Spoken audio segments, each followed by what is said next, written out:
안녕하세요. 시사를 맛있게 요리해드립니다. 맘스 시사 오늘 두 번째 시간인데요. 지난주에 잘 지내셨는지 모르겠습니다. 두 분 모셨습니다. 어서 오십시오. 안녕하세요. 네, 안녕하세요. 반갑습니다. 네. 뭐 이름이 필요 없는 엄마죠. 김엄마입니다. 예. 김맘, 네, 맘킴. 네. 본인 소개하시고요. 네, 안녕하세요. 신민정입니다. 네. 네. 제가 10번까지만 하려고요. 신민정 평론가님은. 왜요? 이름이 다 각인될 때까지. 가긴 예. 제가 예전에 네. 유튜브 방송을 한 적이 있었는데 네. 그거를 한 1년 할 때까지도 생방인가요? 이렇게 물어보시는 분들이 네. 매번 새로 들어오시는 분들이 있으셔서 아, 그래요? 예, 그러신 경우가 있어가지고 제가 10번까지만 말씀드리도록 하겠습니다. 그래요. 아니, 우리가 너무 시사 이슈만 얘기하는데 다 각자의 어떤 일상과 살아온 삶의 어떤 궤적과 네. 또 스타일이 있는 거 아닙니까? 네. 너무 그게 오픈이 안 되니까 네. 오늘 좀 사는 이야기도 좀 하면서 이야기들을 좀 전개해가면 어떨까 생각을 해봤습니다. 저는 참 궁금한 게 예. 김용민 PD는 계속 시사만 하셨잖아요. 근데 네. 본인이 하고 싶은 장르가 있을 것 같아요. 아, 저요. 예, 장래 그러니까 희망이 다 많습니다. 시켜준다. 무조건 예. 시켜준다고 하면 예. 내가 꼭 요거는 해보고 싶다 이런 거 있잖아요. 저희 야구장을 꼭 한번 지어보고 싶습니다. 예? 야구장. 야구장이요? 야구장이요. 예. 방송은요? 방송은 지금 업이고 야구장 짓고 싶은 꿈도 있고요. 오. 예. 어디다가요? 지역이 되게 저는 이제 그 중요하잖아요. 초고산지대 완전히 산꼭대기에다가 지어가지고 숨이 차서 그래서 그런 걸로 노리고 있어요. 극한 상황에서 야구할 수 있는. 예. 그런 꿈을 갖고 계신지 생각을 못했어요. 예전부터 그런 생각도 있었고 또 네. 어려서 이 첫 장래의 희망이 기관사, 열차 기관사.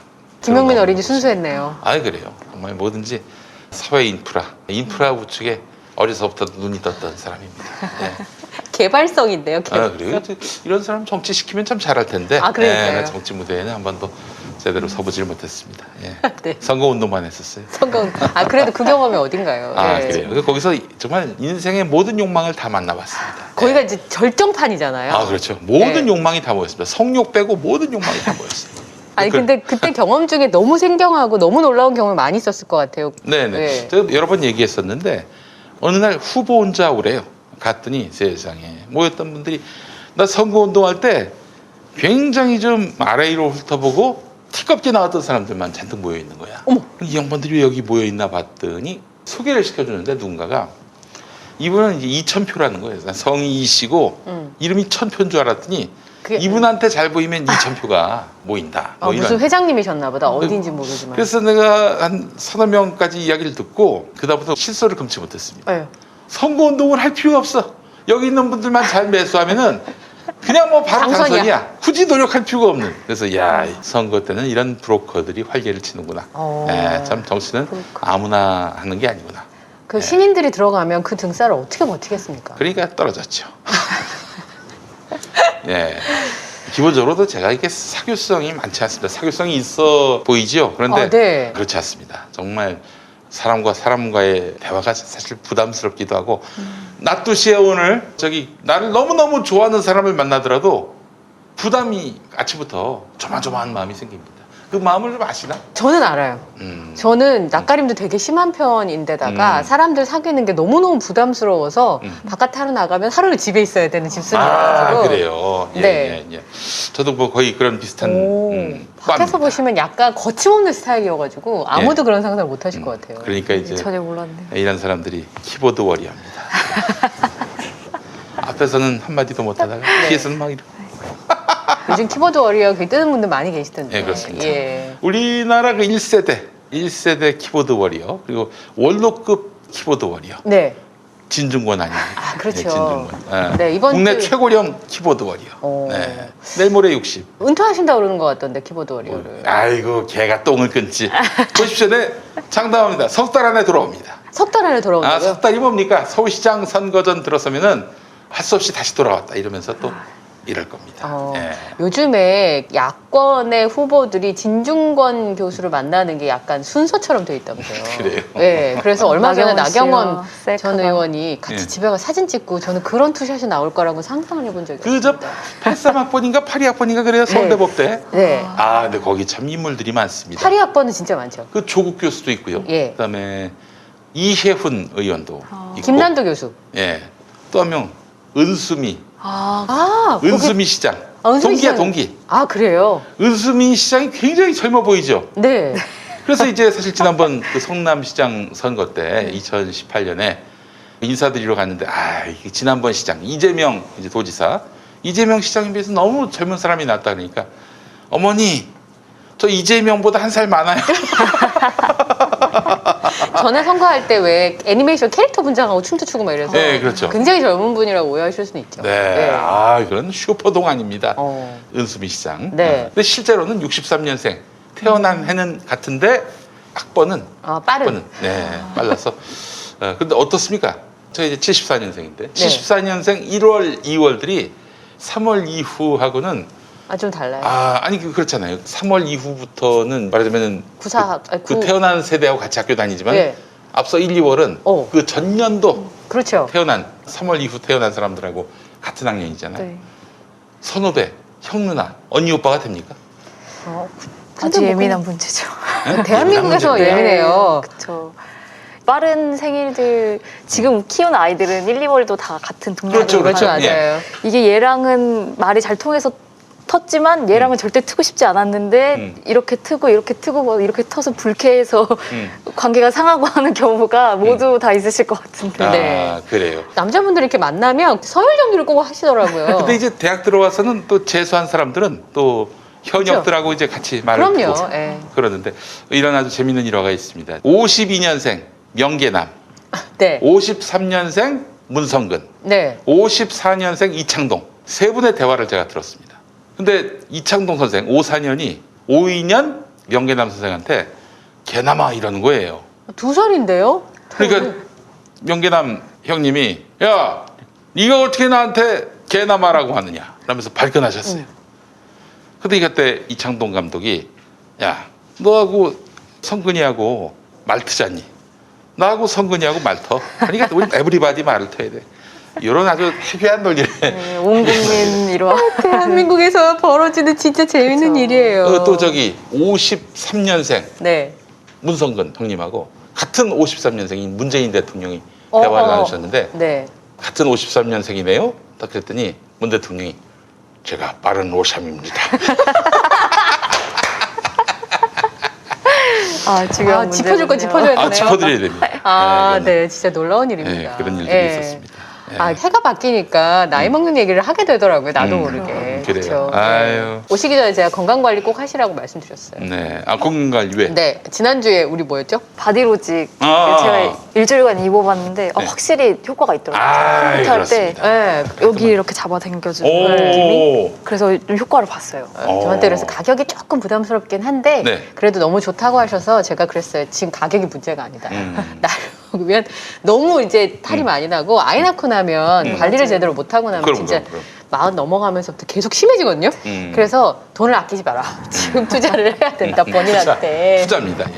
우리 저 이현정 앵커도 입어보셨어요? 저는 못 입어봤습니다. 그래서 신 선생님이 입어보시고 좋으면 제가 구매를 하려고 기다리겠습니다. 알겠습니다. 자, 그래요. 또 지난주 광고 후기까지 했고 오늘 또 광고를 하도록 하겠습니다. 네. 자, 이 체크 머플러 엘레강트 라인 베이지. 네. 다 적어주셨어요. 이 외국어에 제가 좀 약해가지고. 네, 저도 약한데 어떡하죠? 자, 프레조 100% 캐시미어 머플러 앤 스카프. 오늘 여러분들께 소개합니다. 캐시미어 전문 브랜드 프레조. 프레조 아십니까? 저는 처음 듣긴 했는데요. 이게 캐시미어라는 걸 보고서 깜짝 놀랐어요. 우선 캐시미어이기도 하고 디자인도 너무 세련됐는데 컬러도 조합이 너무 예쁘게 컬러가 너무 이쁘지 않아요? 그래요. 자, 이 100% 캐시미어 제품을 김용민닷컴에서 인터넷 최저가보다 훨씬 더 저렴한 압도적 최저가로 판매하고 있습니다. 네. 직접 검색 비교해 보시면 되겠습니다. 100% 캐시미어 제품으로는 지금까지는 본 적이 없는 가격이라고 저희가 자신합니다. 캐시미어가 뭐냐? 인도의 서북부에 카슈미르라는 곳이 있는데 여기서 볼 수 있는 산양의 털로 짠 고급 모직을 말합니다. 산양유 드셔보셨습니까? 팔더라고요. 산양유 크림 뭐 이런 거 팔더라고요. 그죠. 얼굴에 바르는 거. 얼굴에 바르는 난 먹었는데. 그러니까 이게 용도가 다 다른 거예요. 그래요. 같은 데도 다른 용도? 산양유 크림. 얼굴에. 그래요. 자, 100% 캐시미어 제품은 놀랍도록 가볍고 부드럽지만 보온성이 매우 좋습니다. 아, 그래요. 요즘처럼 추운 겨울철에 많이 애용되는 재질입니다. 우리 두꺼운 담요 입고 다닐 수는 없잖아요. 그렇죠. 자, 이런 캐시미어로 해가지고 만든 이런 머플러나 스카프를 쓰면 굉장히 따뜻합니다. 근데 이제 사실 이게 정말 원한다고 다 얻어낼 수 있는 재료가 아닙니다. 연간 500kg 정도의 매우 적은 생산량 때문에 가격이 비싸다. 이게 흠입니다. 캐시미어가 50%만 들어가도 이미 가격이 너무 많이 뛰니까 사실은 예쁜 캐시미어 세타 하나 갖는 게 저는 예전엔 소원이었어요. 너무 예쁘잖아요. 그렇죠? 네. 뽀송뽀송하고. 그래요. 오늘 소개해드리는 프레조의 100% 캐시미어 상품은 국내 우수 기업의 최고 품질을 자랑하지만 김용민닷컴에서는 압도적으로 저렴하게 판매합니다. 자, 네. 이제 가격 귀 쫑긋 세우시고 예. 주목해 주시기 바랍니다. 100% 캐시미어 클래식 머플러 19종 인터넷 최저가는 79,000원인데 김용민닷컴은 69,000원. 와. 10,000원 쌉니다. 10,000원 싸요. 아, 69,000원 진짜 싼 거예요. 그렇죠. 예. 예. 100% 캐시미어 스카프 18종 인터넷 최저가 139,000원인데 김용민닷컴은 109,000원. 야, 3만 원이 쌉니다. 자, 100% 캐시미어 시그니처 머플러 14종 인터넷 최저가 164,000원. 김용민닷컴은 129,000원. 4만 원. 예, 4만 원 싸게 여러분들께 네. 드립니다. 자, 100% 캐시미어 니트 머플러 가디건 인터넷 최저가 189,000원인데 김용민닷컴 163,000원에 모시고 있습니다. 이게 그 26,000원이죠. 26,000원 네. 싼 겁니다. 예. 자, 어느 해보다도 추운 올겨울. 아, 정말 춥습니다. 아, 정말. 올해는 진짜로 눈도 너무 많이 오고. 네. 오늘도 너무 춥네요. 제가 이제 사실은 내추럴 스킨이 있지 않습니까? 상당히 그 두꺼운 내추럴 스킨이 있음에도 불구하고 타고난. 네. 굉장히 춥습니다. 추위를 많이 타요. 그래서 소중한 나의 어떤 몸을 지키기 위해서는 따뜻한 프레조의 100% 캐시미어 머플러 앤 스카프를 여러분들께 추천합니다. 소중한 분들께 새해 설 선물로도 그러니까요. 정말 좋습니다. 네. 100% 최고급 캐시미어 제품 프레조를 김용민닷컴에서 압도적 최저가에 만나보시기 바랍니다. 준비된 수량이 소진되면 특가 이벤트는 자동 종료됩니다. 네. 날이면 날마다 4만 원, 3만 원 싸게 팔지 않습니다. 준비된 수량이 소진되면 특가 이벤트는 자동 종료된다는 점 아시고 지금 바로 김용민닷컴에서 압도적 최저가로 구매해 주시기 바라겠습니다. 네. 제가 지금 갖고 있는 색깔이 모녹 베이지래요. 베이지. 근데 이게 사실은 굉장히 고급스럽게 나오기가 어려운 색깔이에요. 그래서 코트 살 때도 카멜이나 베이지 같은 기본 컬러는 진짜 좋은 데서 사야지만 예쁜 색깔로 오래오래 입을 수 있잖아요. 근데 지금 제가 두고 있는 색깔이 진짜 선물하기 너무 좋아요. 그러네요. 남자분이 매셔도 좋고 사실은 이런 색깔은 여자분이 모던하게 매셔도 훨씬 더 좋은 색깔인데 네. 사실은 이제 머플러 같은 거 선물할 때 너무 저렴한 거 선물하긴 또 좀 그렇고 그쵸? 네. 그러니까 내 돈 주고 사기 아까울 때 조금 비싸게 주고라도 좋은 선물 하게 되는데 소중한 분들이 있으시면 그렇게 선물하시면 좋을 것 같아요. 선물 패키지도 되게 네. 예쁘게 나왔어요. 고급스럽고 네. 예뻐요. 이게 지금 며느리하고 냉전 중인 시어머니가 며느리한테 줄 수 있는 좋은 선물로 합당합니까? 합당합니다. 아, 네. 캐시미어 알겠습니다. 100%만 합당. 캐시미어 100%면 합당합니다. 왜냐하면 내 돈 주고 사기는 너무 시어머님도 불편하시고 네. 며느리도 사실 자기 돈 주고 이거 사기 좀 그렇거든요. 예, 누가 예. 사주면 너무 고맙고. 그렇습니다. 네. 우리 또 시어머니께서 넉넉한 마음으로 우리 며느리를 네. 또 위로해 주시고 격려해 주시는 차원에서 구매해 주시면 좋겠습니다. 며느님들도 이렇게 선물 하나 하시면 그렇죠. 며느님 제가 인생의 돈으로 윤활유죠. 드리겠지, 돈으로. 제가 갖고 있는 컬러는 엠피아 핑크 그레이 시그니처 머플러인데요. 오. 겨울옷들 칙칙할 때 맞아요. 컬러 조합이 너무 예뻐서 한번 두르시면 화사하게 하실 수 있을 것 그래요. 같아요. 네. 젊은 너무 분들한테도 좋습니다. 예. 좋을 것 같네요. 너무 고급스러운 색깔인 것 같아요. 네. 겨울에. 아이고 그래요. 감사합니다 여러분. 프레조 많이 기억해 주시기 오. 바라겠습니다.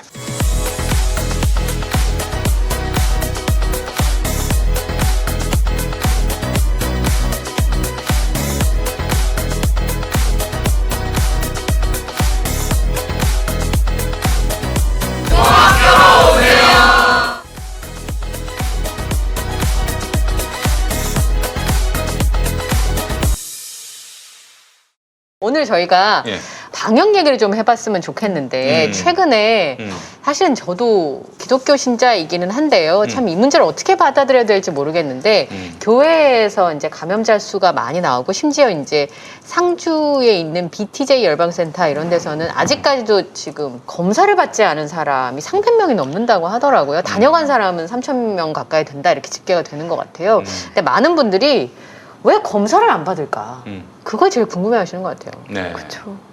지금 신천지 때도 그랬고 사랑제일교회도 그랬고 예. 이번에 인터콥까지 다 이 정부에 대한 불신을 일으키는 어떤 하나의 소재로 이 방역 문제를 끌고 가고 있는 것 같아요. 네. 그러니까 극우 개신교들이 그동안 종북 빨갱이로 집결했었고 최근에는 동성애로 또 집결했었고 반동성애. 네, 그쵸. 동성애 문제를 가지고 기독교의 어떤 운명이 달린 것처럼 했고 이번에 방역이 결집수단으로 또 작용을 하고 있는 거예요. 그 사이에 또 저것도 있었어요. 반이슬람. 그쵸. 아, 이슬람. 예. 그러니까 저기 이슬람 쪽에서 뭐 난민이나 노동자들이 들어오면은 실제 무슨 얘기까지 했냐면은 한국의 여자를 강제로 성폭행해가지고 임신시켜서 납치해 간다.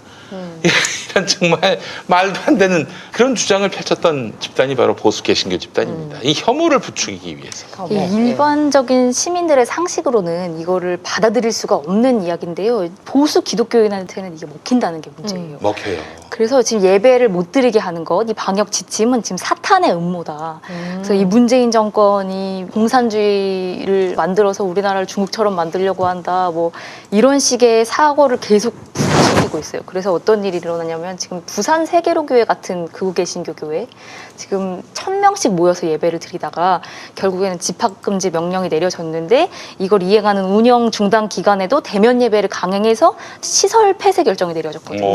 근데 이 교회를 지지하는 이 교회들이 지금 또 나서고 있습니다. 뭐 예배 회복을 위한 자유시민연대 뭐 이런 기관에서 우리는 목숨을 걸고 이 대면 예배를 지키겠다라고 하는데 이 기관을 살펴봤더니요. 김승규 전 국정원장과 같은 전광훈 관련 인사들이 아주 꽉 잡고 있는 그런 단체입니다. 그러니까 이게 어떤 신앙의 문제도 떨어뜨려서 왜 이런 일이 일어나는지 왜 보수 기독교인들이 이런 말도 안 되는 거에 설득이 되는지도 봐야겠지만 일단은 이것을 주도하고 있는 사람들이 누군지도 좀 집중해서 봐서 이 문제가 결코 신앙의 문제이기만 하지는 않다는 것 어떤 이 반정권에 대한 그 집결의 어떤 것으로 신앙을 이용하고 있다는 것을 좀 볼 필요가 있을 것 같아요.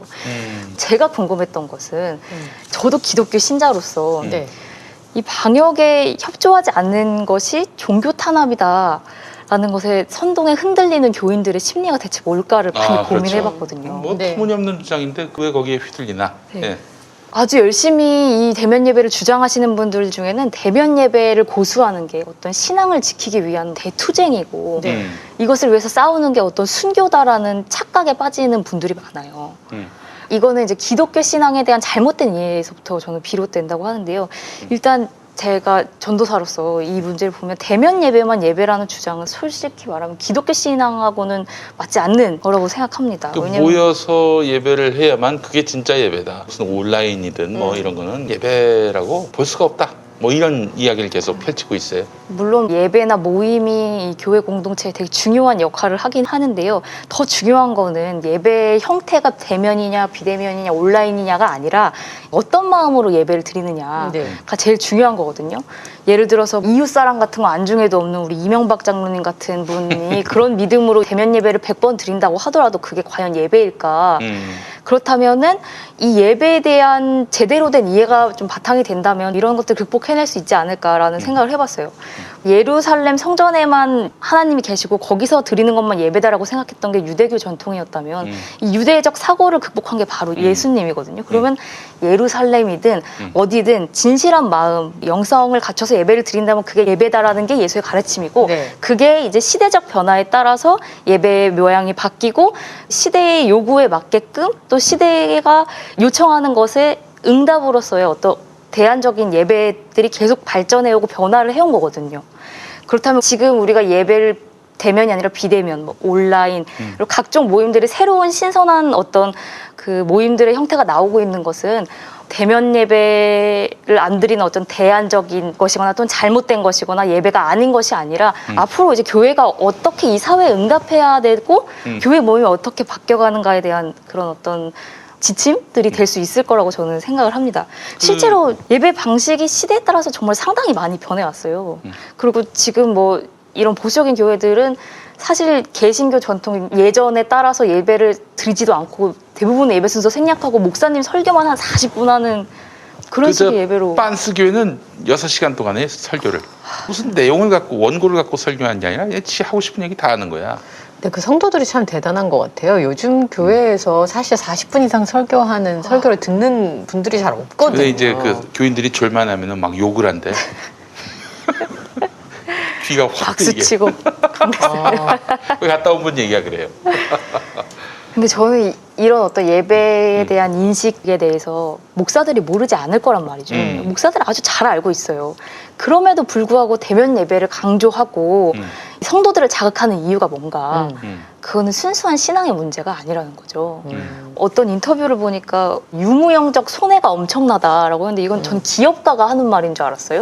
결국엔 헌금 안 들어온다는 말이기도 하고 저는 이 문제, 예배에 대한 어떤 문제, 대면 예배만 예배인가라는 문제에 대해서 이제 기독교 원로들이 목소리를 정확하게 내서 이런 잘못된 뭐 인터콥, 사랑제일교회 신천지 같은 일들이 반복되지 않게끔 일반 성도들을 깨우는 데도 좀 역할을 해야 된다라고 생각을 합니다. 네, 저는 조금 첨언을 하자면 그런 네. 부분이 있어요. 저는 그냥 한 명의 일개 성도로 사실은 대면 예배 중요하죠. 사실 수업도 그렇잖아요. 온라인으로 하는 거랑 얼굴 보고 하는 거랑 소통하는 게 다르니까 대면 예배 저는 필요하다고 생각하기도 하고 그리고 한 3,000명 모이는 교회에서 한 30명 정도는 제 생각에 저희가 마스크 쓰고 예배를 오래 드려봤는데 괜찮더라고요. 방역수칙을 잘 지키고 하면. 그러니까 일반적으로 이제 교회 규모에 따라서 좀 큰 교회는 좀 여러 명이 들어갈 수 있게 해주고 작은 교회는 좀 적게 들어갈 수 있게 해주고 물론 거리두기 단계에 따라서 네. 그런 부분을 허용해 줄 수도 있다고 저는 개인적으로는 생각합니다. 저는 교회 다니는 사람이니까. 그 사실 뭐 10,000명이 모이는 10,000명을 다 수용하는 교회는 아마 없을 거예요. 근데 이제 여의도 순복음교회. 여의도 수목교회 네. 있군요. 예. 그런 교회도 20명, 작은 교회도 20명. 이건 그거는 뭐 조금- 잘못됐다는 게 그들의 논리죠. 네, 예. 근데 거리두기나 방역 수칙을 좀 지키게 해주고 만약에 그거를 어길 경우에는 아까 말씀하신 것처럼 폐쇄나 뭐 이렇게 해서 주변 이웃 사회에 해를 끼치면 안 되니까 그런 부분들은 좀 있지 않나 싶은데 제가 제일 궁금한 건 왜 검사를 안 받을까? 그게 제일 궁금해요. 왜냐면 예배하고 좀 다른 문제인 것 같거든요. 제가 생각할 때는. 네. 인터콥 같은 경우는 우리 예전에 666 칩, 뭐 이런 삽입하면 우리가 뭐 그래서 산에 들어가 사시는 분도 있어요. 적그리스도가 뭐 이런 말도 안 되는 것들을 주장하고 그런 어떤 차원에서 이 주사를 맞으면 조종을 당한다라는 식의 이야기들이 나오고 있는 것 같은데 아까 아직 그런 단계까지 현대 기술이 진화를 한 것 같진 않은데. 그 강아지한테 칩 RFID 그거 심는다 그래가지고 그걸 네. 받으면 이제 짐승의 표를 받는 것이다. 이제 그래요? 그렇게 되면은 우린 휴가를 못 한다. 이제 이런 얘기들을 많이 하잖아요. 예. 근데 최근에 보니까 그런 얘기와 마이크로소프트의 빌 게이츠가 이 백신을 이미 만들고 치료제를 가지고 있었다. 그래서 이 바이러스를 고의로 퍼뜨린 거다. 돈을 벌려고. 이런 음모론들이 외국에도 굉장히 많이 있는 것 같더라고요. 그리고 유튜브를 통해서도 그게 많이 유통이 되고 있더라고요. 일단 마이크로소프트 공동 창업자인 빌 게이츠 발언은 인터컵에서 아주 터무니없게 오역을 했습니다. 네. 오용을 한 거예요. 네, 네. 그래요. 이 미래의 큰 위협은 바로 이런 바이러스다. 창고라는 바이러스다. 이런 취지의 얘기지. 무슨 뭐 칩을 개발해가지고 몸에 집어넣어서 그 사람을 뭐 영혼까지 조종한다? 그런 기술이 현재까지 개발됐는지도 모르겠어요. 네. 아마 개발 안 됐을 거예요. 근데 어제 보니까 그 대표가 사과했더라고요. 그 사람 사과 많이 했어요. 아, 그래요? 그동안 그래서 개신교계에서 이단으로 지정될 뻔할 때마다 앞으로 지도를 잘 받도록 하겠습니다 했는데 2번이나 약속을 어겼습니다. 예. 계속해서 약속을 어기는 네, 신뢰받지 신뢰도 제로예요. 못하는 신뢰도 제로. 예. 그 사과의 신뢰도가 많이 떨어지는군요. 그러니까 이단으로 지정되기 직전까지 가서 모두 다 주의 경보를 발령한 상태인 거예요. 그러니까 이단 지정은 피하기 위해서 책임 면피하거나 뭐 이런 식으로 넘어갔지만 실제로 잘못된 BTJ도 백투더 예루살렘 네. 이런 잘못된 의식 자체가 조금 문제가 있죠. 기독교 신앙으로 보기에는 좀 구별해서 봐야 될 부분이 많습니다. 그래요. 하여튼 뭐 이게 왜 그러겠어요? 왜 일단 그 검사를 안 받겠어요? 그 정부에 검사를- 대한 신뢰가 신뢰의 문제도 있지만은 검사를 받으면은 당연히 확진자가 많이 나오지 않겠어요? 그렇겠죠. 그러면은 누구 책임론으로 가겠습니까? 아. 그럼 바로 그 단체의 어떤 책임론으로 갈 수밖에 없는 것이고. 그렇겠죠. 그는 사실 그래서 작년 8월에 네. 전광훈이 주도했던 8.15 대환장 파티 때도 거기 많은 수의 교인들이 굉장히 의심되는데도 증상이 의심되는데도 검사를 받지 않았습니다. 지금 전광훈 목사님이 싸우시는 이 문재인 정권, 사악한 정권, 공산 정권에게 빌미를 제공할 수 있기 때문에 네. 별거 아니다. 일단 기본적으로 코로나는 별거 아니다. 그러니까 네. 괜히 또 조사받아가지고 우리 목사님만 힘들게 만드는 그런 일이 없어야 된다. 이런 식의 어떤 충성심, 헌신, 희생, 아무런 가치가 없는 이런 헌신의 논리로 검사받지 말라. 그 맥락하고 이어졌다고 보고요. 그래서 결국 이제 이 사람들은 교인들을 걱정해주는 척 네, 그쵸. 이렇게 얘기하지만은 실상은 자기 돈, 단체, 자기 교회 그리고 지도자의 어떤 그런 사회적 평판 이게 중요한 겁니다. 저는 그렇게 판단을 합니다. 내 판단이 틀리진 않을 거예요. 저는 그렇게 생각을 하는데. 책임론을 피할 수 없으니까. 그렇겠죠. 그렇게. 근데 막 도망가시잖아요. 검사 안 받으시려고. 지난번에 이제 8월의 경우에는 도망가서 이제 보건소 직원이 검사 받으러 가라 그러니까 침 뱉고 뭐 이런 그쵸, 일들 그런 거. 걸려봐라 막 이러면서. 그 휴대폰 끄고 네. 그 현장 가면서 휴대폰 끄고 그러니까 네. 추적이 안 되려고 그러니까요. 카드도 안 쓰고 현금으로 내고 이 자체가 뭡니까? 이 방역을 완전히 무력화하는 그런 행태예요. 이걸 왜 시켰느냐?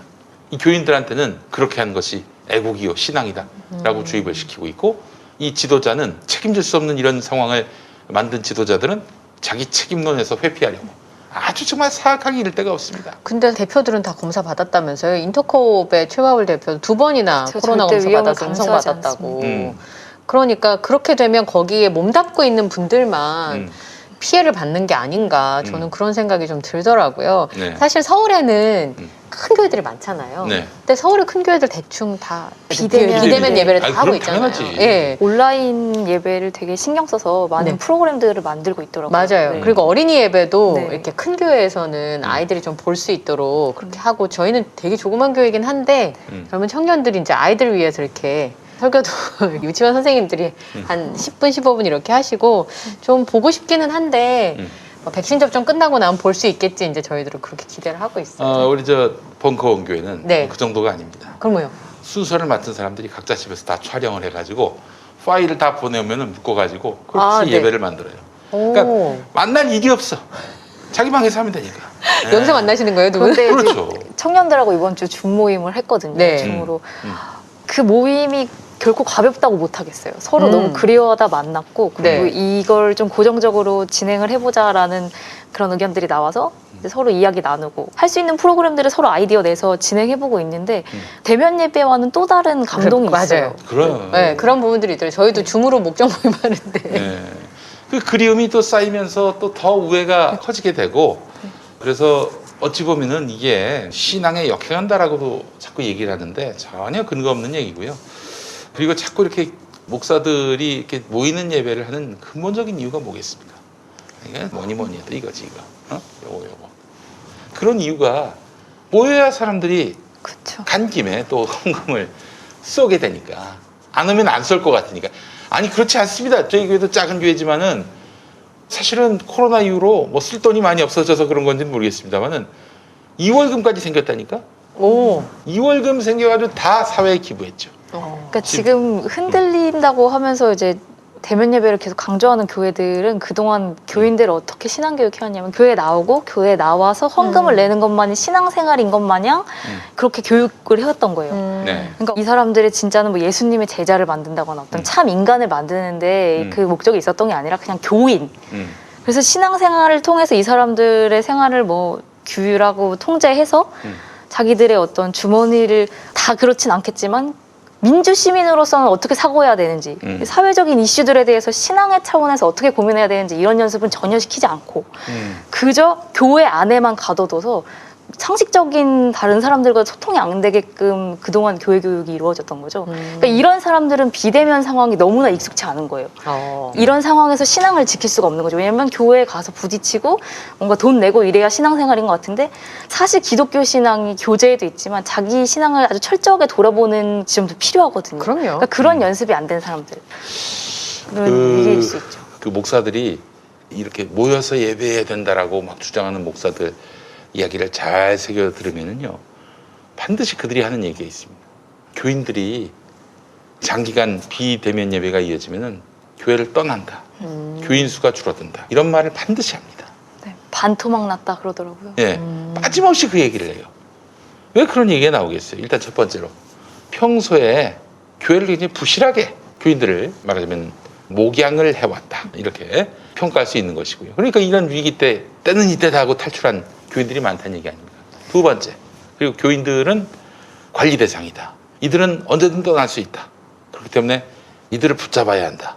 그 이유가 뭐겠어요? 역시 이거로 수렴이 된다고, 이걸로. 그렇기 때문에 저는 이 교회가 이 코로나 시기에 안 모인다 하면은 관리 감독이 이제 불가능해진다. 그래서 교인들을 교회에서 이탈하는 상황에서 아무 손을 쓸 수가 없다.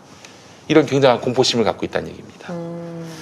이런 와중에 끊임없이 수구 그리고 퇴행적 교회들은 교인들을 향해서 음모론을 자꾸 주입하고 해서는 안 돼. 이데올로기, 터무니없는 그런 가짜 뉴스를 근거로 한 정치 논리를 가져와서 이제 공산당 정권이다. 이런 식으로 얘기를 하고 그들은 지금 방역이란 핑계로 우리의 신앙을 억압하고 있다라는 얘기를 하면서 어떻게든 자기들의 그 근본적인 목적은 이 현재 그 교회 세력과 규모를 지키기 위한 그거밖에 없는 거예요. 딱 그렇게만 생각해도 여러분 무리가 아닙니다. 그게 지금 계속 교회는 지금만이 아니라 과거부터 계속해서 교인들에게 음모론을 주입해 왔어요. 그렇게 해서 교인들을 그루밍을 해왔던 것이죠. 두려움을 줘서. 그렇죠. 두려움을 주는 것. 공포심을 자꾸 심어주는 거예요. 그래서 교회 안 나오면 너 지옥 간다. 혹은 이 세상이 빨갱이 세상이 된다. 네 자식이 동성애자가 된다. 그리고 이슬람의 남성들한테 성폭행을 당해서 납치당한다. 그리고 이제는 뭐야? 공산화되는 건가? 방역을 거부하면. 네, 그렇게 된다고. 예. 그러니까 국가의 통제 안에 들어. 이런 터무니없는 주장들을 자꾸 교인들한테 주입을 시키는 거예요. 자, 이 방법이 뭐냐? 이런 나쁜 목사들을 응징하는 것도 있겠지만 교인들이 똑똑해지는 수밖에 없습니다. 제가 지금까지 우리 또 신민정 평론가가 말씀하신 대로 그런 메시지가 나오는 데는 빨리 이탈하시는 것이 좋습니다. 탈출은 지능순이다. 이런 아주 명언이 있습니다. 네.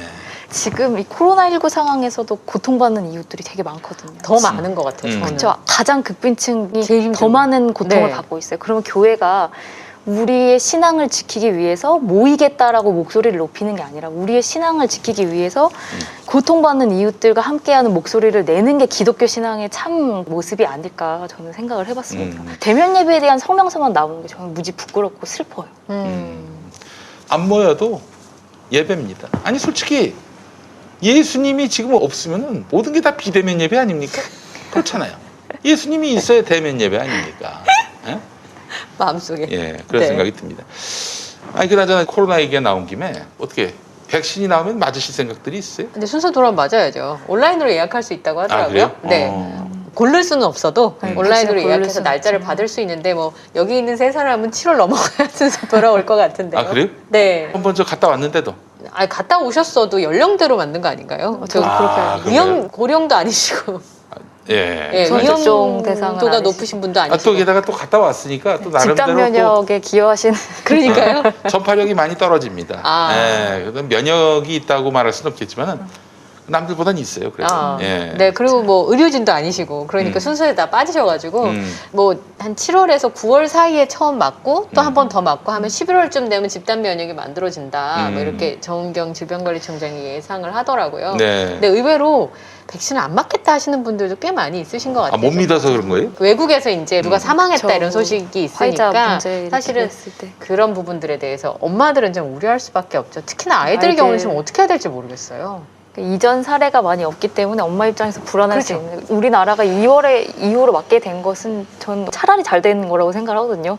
늦지 않고 오히려 지켜봤다 맞는 게 더 좋지 않을까라고 생각을 했었는데 저도 아이한테 맞출 때는 한 번 더 생각을 해볼 것 같은데 저는 맞아야 될 것 같아요. 네, 저는 맞아야 될 것 같고 네. 아이들은 임상시험을 못 하니까요. 네, 임산부의 임상으로. 경우에는 그래서 이제 권고를 하지 않으니까 어른들이 빨리 맞고 집단 면역을 네, 그쵸. 만들어줘야 아이들이 이제 그 다행이고 제가 아이들 제일 안타까웠던 건 언제냐면 저 어릴 때 아 너무 옛날 사람 같나? 구슬치기 이런 거 너무 많이 하고 손튼 아이들이 진짜 많았어요. 예. 날씨도 춥고 보온도 잘 안 되고 글쎄. 옷도 그때는 지금처럼 패딩처럼 따뜻한 게 없으니까 솜잠바를 입고 있으니까 아이들 손이 여기 겨울만 되면 아유, 밖에서 놀아가지고 그래요, 예. 막 갈라지고 이랬었거든요. 네. 우리 딸이 올해 손이 갈라지는 거예요. 손소독제 때문에.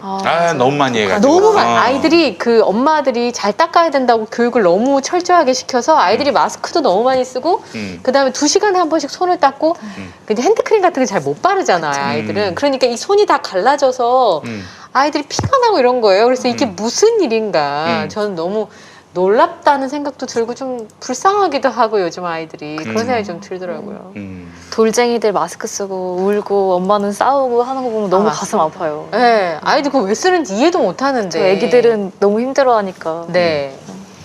그런 부분들에 있어서 사실은 엄마들이 지금 이 백신이나 코로나 상황에 밖에서 보시면 좀 예민하다 싶을 수도 있는데 엄마들 입장에서는 아이들이 말을 잘 못하고 또 그런 의사표시를 잘 못하니까 훨씬 더 좀 그런 부분이 있지 않나 싶은 생각이 들더라고요. 그래도 하여튼 뭐 점점 하루 1,000명이 넘었던 신규 확진자가 오늘 300명대로 내려왔죠. 386명, 네. 외우기도 좋은 네. 386명, 아, 386이네요. 386명으로 줄었습니다. 점점 더 줄어갈 거라는 생각도 들고. 그렇죠. 인터콕 변수만 좀 잘 잡힐 수 있었으면 좋겠어요. 예, 왜냐면 그리고 결국엔 이게 가족끼리 이렇게 감염 많이 된대요. 가까운 사람들. 그러니까 네. 집단 감염 많이 줄었고 예. 거리두기를 하니까. 그 집에 많이들 계시니까 또. 그러니까 밖에 나가시는 분들이 좀 조심해서 들어오셔야지 가정에 있는 분들이 안전하신 것 같아요. 네, 예. 그렇습니다. 일단 뭐 밖에 나가지 않고 잘 이제 스스로 격리를 한다면 얼마나 좋겠나. 그런 의미에서 보면 이재용 부회장도 굉장히 좀 복을 받은 분이 아닌가. 이 이제 위중한 시기에 이렇게 또 격리가 된 거 아니겠습니까? 예. 어제 건 어떻게 보셨어요? 이제 시작이잖아요, 사실은. 일단 제 동생 이야기는 알고 계시죠? 아, 예. 네, 뭐 제 동생을 재판하신 분입니다. 우리 정준영 그 정준영. 부장판사께서. 네. 예, 그래서 사실은 이제 준법감시위원회를 위원회. 만들면은 많이 좀 싸게 끊어줄 것처럼 아니, 말씀하셔가지고. 작정 감량인가 이렇게 해서 예, 좀 깎아주실 그래서 것처럼 얘기를 하셨다고. 오히려 훈수를 두셨어요. 준법감시위원회를 만들어라. 예. 그래요. 그래서 제가 우리 동생 재판할 때 우리 집에다가 이제 방이 하나 비어 있는데 네. 준법감시위원회를 만들겠다 이렇게 얘기를 하려다 말았습니다. 예. 사과를 안 하셨고요. 예? 예. 그 얘기는 안 했는데 근데 이제 뭐 결국에는 뭐 그러거나 말거나 충격을 맞았고요. 이재용 부회장 역시 준법감시위원회를 만들었지만 이건 뭐 유명무실하다 해가지고 결국에는 감경에 영향을 주지 못했지만은 뭐 대통령이 그렇게 요구를 했으니까 뇌물을 요구했으니까 안 줄 수 있었겠느냐라면서 대폭 깎아줬습니다. 그러나 대법원 양형 기준으로 보면은요, 이게 가장 싸게 끊어져도 4년형입니다. 아, 제일 낮은 형을 선고한다고 하더라도요. 예. 네. 근데 2년 6개월형이란 말이죠. 그 2년 그거보다 훨씬 더 6개월이면. 낮은 거네요, 그러면. 게다가 또 지금 1년 살았어요. 네. 1년 6개월형인데 네. 이재용 부회장은 도합 2년 6개월이면 몇 개월입니까? 30개월. 30개월 딱 떨어지죠. 12, 12, 6 해가지고 30개월인데 네. 가석방이라는 제도가 있습니다. 그건 뭐냐면은 예. 이게 확정 판결이 났단 말이에요. 확정 판결이 났기 때문에 기결수 아니겠어요? 네. 그러면 이제 30개월로 나왔단 말이에요. 한 12개월은 살았단 말이야. 그렇죠. 그러면은 지금 현재 30개월 중에 3분의 2면 몇 개월 살아야 돼요?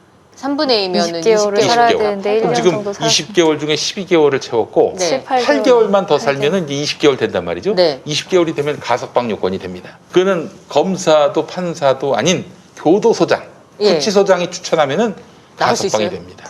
그렇긴 한데 벌써 3.1절 3연 얘기를 아, 그거는 인터넷에서 예. 3.1절 사면은 힘들 것 같고요. 여론을 더 악화시킬 수 있기 때문에. 그렇죠. 네. 아마 뭐 3.1절 3연이라면은 내년 3.1절이 아니겠는가 생각이 들고. 네. 그래서 저는 그 추석이나 혹은 뭐 크리스마스 지금으로부터 8개월 지난 시점 이후에 그 이후에 얘기가 될 수 있지 않겠는가 하는 게 제 생각인데 그것도 역시 원래 가장 싸게 끊어주는 게 4년인데 네. 지금 2년 6개월 나왔단 말이에요. 근데 지금 올해 안에 나간다? 그거는 저는 뭐 문재인 대통령이 그렇게까지 하진 선처를 않을 베풀 것이다. 가능성은 있지 않다라는 예. 생각이 듭니다. 근데 사실은 이건 국정농단 사건에 대한 파기환송심 선고니까 그렇죠. 네. 사실은 이제 경영승계와 관련된 것도 있고 그렇죠. 삼성바이오로직스와 관련된 재판도 남아 있어서 사실 이게 시작이라는 얘기가 있더라고요. 사실 국정농단 사건 형량보다는 이후 게 더 문제가 되지 않을까. 아유, 이건 뭐 말이 좋아 분식회계인데 실상은 사기회계 아닙니까? 그러니까 장부를 조작했다는 거죠. 사기회계지. 네. 거기다가 또 주가 조작도 있었고 그리고 증거인멸도 있었고 아주 화이트 칼라 범죄의 거의 모든 것들이 다 담겨 있다고 봅니다. 비리의 종합백화점이죠. 아마 이 법이 이재용 부회장을 못 따라간다는 그런 얘기가 있었어요. 법이 이재용 부회장 못 따라간다고요? 네, 편법을 쓰는 게 도저히 따라갈 수 없게끔 편법을 잘 쓰고 두 번 다시 재탕하지 않기 때문에 따라갈 수 없다. 연구가 안 되는군요. 두 번을 안 그쵸. 하니까. 그러니까 대한민국의 어떤 사법 체계가 이 이재용 부회장 밑에 있는 편법을 고민하는 사람들을 못 따라간다라는 얘기가 있을 정도였으니까요. 네. 근데 저는 이번 2년 6개월 판결에 대해서 되게 의미 부여를 하시는 분들도 많지만 가장 이해가 안 됐던 부분은 이번 재판부가 이재용 부회장이 대통령의 요구 때문에 어쩔 수 없이 응한 것처럼 판단을 내렸단 말이에요. 네. 근데 이 사건은 본인이 경영권 승계를 하기 위해서 적극적으로 뇌물을 주겠다는 의사를 표현을 했고 그리고 86억 원이 넘는 돈을 횡령한 거예요. 회사 돈. 회사 돈으로 뇌물을 준 그렇죠. 거니까. 그래서 그 대가로 삼성물산 불법 합병 과정을 눈 감아주고 또 국민연금에 관련한 부당한 지원을 받아낸 네. 아주 전형적인 정경유착 범죄인데 법조계에서는 4년, 5년이 정확하다고 했는데도 표창장 2년 위조보다도 가벼운 판결이 나왔단 말이죠. 그러네요. 물론 의미가 있기는 하겠지만 이게 언론 보도처럼 단죄를 받았다거나 집행유예가 아닌 게 어디냐라는 식의 반응을 보이지는 말아야 되지 않을까. 실형이냐 집행유예가 문제가 아니라 원래 실형이 나와야 되는데 덜 나왔다. 그렇죠. 그게 맞고요. 그래서 우리가 뭐 단죄 받았다, 충분히 받았다라는 식의 보도를 좀 조심해야 되고 가석방 관련한 여론몰이도 좀 조심해야 되지 않을까. 네. 라는 생각이 듭니다. 그리고 삼성의 뇌물 그리고 불법 승계의 문제는 이번이 처음이 아니라는 게 문제예요. 아주 역사적으로 이병철 회장부터 이건희 회장에게 올 때도 뇌물 공여, 횡령, 배임 이런 게 당연히 있었는데 그것도 제대로 한번 받지도 않았고요. 경영권 승계마다 이재용 부회장에게 올 때도 그랬고 계속 역대 정권들과 모두 다 관련 있는 정경유착 행위가 지속적으로 반복이 됐는데도 불구하고 당사자인 총수가 정말 불사조처럼 실형을 면하는 죄가 드러나도 단죄를 받지 않는 그런 성역으로 계속 남아 있었단 말이에요. 그렇기 때문에 실형이 나왔다는 것 자체에는 의미가 있을 수 있겠지만 삼성의 정경유착 역사를 봤을 때는 2년 6개월이라는 건 솔직히 정말 눈 가리고 아웅하는 판결이 아닐까라는 생각이 듭니다. 그러니까 이제 이재용만을 놓고 보자면은 단죄요 응징으로 보일 수 있겠지. 어떻게 우리 이재용 부회장님이 감옥에 갈 수가 있습니까? 그러나 다른 사람들과 형평성 견주어 볼 때는 말도 안 되는 판결인 거지. 근데 우리가 이재용 개인만 보고 이 사안을 판단해야 되겠습니까? 아니 평범한 사람들이 만약 이재용하고 똑같은 범죄를 저질렀을 때는 어떻게 할 것인가를 따져봐야 되는 건데 사실은 중요한 말씀하셨어요. 사실 지금 삼성 바이오로직스 경영승계와 관련한 부당한 회계 조작이라든지 이런 증거인멸이라든지 주가 조작 이 부분과 관련해서는 저는 그다지 법원과 검찰을 신뢰하지 않습니다. 기소한 검찰과 또 판단할 법원을 신뢰하지 않는 이유가 아니 검찰이 수사를 했거든요. 잘못이 있어. 많이 또 밝혀낸 부분도 있다는 평가가 나올 지경인데 갑자기 윤석열 검찰이 말이죠. 기소수사위원회를 수사심의위원회라는 걸 총장이 허락을 했죠. 심의위원회를 열었어요. 네. 이제 위원회를 열어가지고 거기서 무슨 판단을 도출해냈냐면은 수사하지 마라, 기소하지 마라. 왜요? 아니 이게 지금 이재용 부회장은 잘못 없는데 너무 지금 검찰이 잘못된 수사를 하고 있다. 근데 그건 좀 배치되지 않나요? 윤석열 검찰총장 시절에 사실 이 삼성과 관련된 특검하고 이런 거 진행. 근데 왜 갑자기 이런 결과가 나오도록 그 예측 못 하겠습니까? 그러니까 예측이 될 만한 사람들로 수사 기소 심의위원회가 열렸어요. 검사들 위주로. 그래서 결국에는 지금 삼성에 대해서 엉망으로 기소해도 되고 또 무죄를 도출해내는 방향으로 공소 유지를 해도 될 만한 명분을 축적해놓고 지금 결국엔 기소를 하긴 했지만은 그렇기 때문에 윤석열 검찰총장이 삼성에 관해서는 바른 말을 하는 사람인 것처럼 이미지가 돼 있지만 그렇죠. 수사심의위원회를 허락한 게 윤석열 총장이란 말이죠. 그러니까 앞으로 삼성에 대한 수사가 윤석열 검찰총장 하에서 어떻게 이루어질지를 어떻게 보면 좀 비춰준 거기도 해요. 그렇기 때문에 끝까지 손을 놓지 말고 관심을 기울여서 어떻게 판결이 나오는지 눈여겨봐야 할 것 같고요. 우리가 생각했던 것처럼 그게 크지 않냐, 뭐 비리의 종합 세트다, 분명히 단죄를 받을 것이다라고 하지만 그렇지 않을 가능성이 충분히 더 많다는 것도. 아니죠. 우리 저 전광훈 때 우리가 한번 크게 당했어요. 평화나무가. 전광훈은 풀 HD급으로 증거가 있어요. 그 증거를 만들어 가지고 이제 고발을 했는데 전광훈이 어떤 결론이 나왔습니까? 무죄가 났어요. 표현의 자유 뭐 이렇게 된 거죠. 표현의 자유와 함께 선거법 위반 다 무죄가 나왔습니다. 그러니까 핵심적인 법률과 또한 증거를 배제한 걸로 우리는 알고 있어요. 증거 자체를 배제했다? 네, 그리고 또 적용해야 될 법을 적용하지 않았어요. 그래서 무죄가 났어요. 그는 검찰이 무죄가 나도록 길을 열어줬다, 길을 텄다라고 볼 수밖에 없는 겁니다. 그러니까 이 문제가 일반 국민들이 보기에 경영승계 과정에서 불법이 있었대라고 간단하게 얘기가 되지만 실질적으로 보면은 합병 비율을 조작하고 아주 복잡해서 기사를 여러 번 읽어도 이해가 안 파악하기가 돼요. 쉽지 네. 않은 사건이거든요. 그렇기 네. 때문에 얼마든지 검찰 기소 과정에서 뺄 수 있는 거 빼고 가벼운 것들 넣어서 말장난을 칠 수 있는 거라는 거죠. 그렇기 때문에 긴장해서 봐야 할 거라고 네, 생각합니다. 물론 이제 보는 눈이 많기 때문에 그런 식으로 야바위 짓을 하진 않을 거라 생각이 들지만 윤석열 검찰이 왜 기소수사심의위원회 이런 걸 만들어가지고 거기서 이재용을 봐줘도 되는 명분을 축적했는지 난 이 포인트를 주목할 겁니다. 끝까지 볼 거예요. 뭔가가 있다고 생각하시는 거잖아요. 예, 아니 그걸 열 이유가 없어요. 그냥 기소하면 됩니다. 네. 근데 왜 굳이 그걸 열었냐 이거야. 네. 그 의도를 나는 분명히 주목할 필요가 있다고 생각을 합니다. 대권과 관련 있나요? 글쎄요, 뭐 그것까지 가면은 내가 이제 윤석열이 날 가만두지 않을 것 같아서 내가 거기까지는 생각하지 않겠습니다만은 적어도 이재용을 봐줄 명분은 이미 아이템을 확보하고 지금 재판에 들어갔다. 네. 이렇게 봐야 될 것 근데 같습니다. 어제 이제 신문 기사를 제가 이제 업무상 늘 보게 되니까 주목한 게 두 가지가 있었어요. 네. 첫 번째는 뭐냐면 오늘 이제 파기환송심 선고에 대한 아침 조간신문의 기사 중에서 한겨레 신문은 지금 신평론가께서 말씀하신 것처럼 단죄란 단어를 썼어요. 단죄란 단어를 쓰고 헤드라인을 뽑았고 이 조선일보는 이재용 부회장이 한 말을 쿼터로 따서 할 말이 없다, 드릴 말씀이 없다, 이걸로 이제 제목을 뽑았더라고요. 그리고 나서 어제 조선일보가 뭘 썼냐면 삼성 이건희 전 회장의 미술품을 경매에 붙였다. 그거를 맞아요. 상속세로 쓸 거다. 팔아서. 이런 관측이 담긴 기사를 실었더라고요. 그래서 아 참 이거 뭐라고 말로 할 수는 없지만 네. 굉장히 뉘앙스가 뭔가 와닿는다 이런 생각이 좀 들더라고요. 그러니까 언론에서는 지금처럼 어려운 시기에 반도체가 그나마 수출의 일부를 담당하고 있고 그리고 중국이나 대만 업체들이 저렇게 치고 올라오는데 따라오고 있는데 총수의 공백 사태가 네. 우리나라 경제에 심각한 영향을 주지 않겠나 이런 뉘앙스로 지금 고정 멘트입니다. 나오고 삼성, 있더라고요. 두 분 어떻게 생각하세요? 아시다시피 삼성 주가는 이재용 부회장이 구속 상태였을 때 연일 최고 주가를 경신하며 올라갔고 그런 경험이 있었죠. 그리고 우리가. 이미 이 삼성에 투자하시는 분들은 오너 리스크를 감수하고 투자하기 때문에 그것에 대해서 그렇게 크게 지장이 없다는 건 이미 우리가 알고 있다고 봅니다. 그리고 네. 삼성이 우리나라를 먹여 살린다는 그런 시대착오적인 사고가 아직도 먹힌다는 게 저는 슬프고요.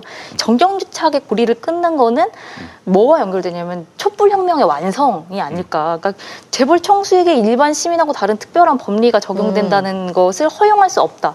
왜냐하면 우리가 최순실과 정유라를 허용할 수 없다는 건 그런 같은 맥락에 있기 때문에 이런 어떤 삼성이 우리나라를 먹여 살린다거나 하는 이런 고정적인 멘트들에 더 이상 속지 않고 우리가 일반 시민과는 다른 권력을 누리는 것을 허용하지 않겠다는 이런 어떤 의지를 가지고 촛불혁명을 완성해 나가는 의미에서 저는 반드시 정경유착의 고리를 끊는 재판 결과가 나와야 된다고 생각합니다. 저는 어제 그 페이스북에 그런 글을 남겼습니다. 아, 네. 오너 리스크가 감옥에 갔으니 이제 삼성은 최고의 실적, 최고의 성과를 낼 것이다. 미리 축하드린다. 이런 얘기를 했습니다.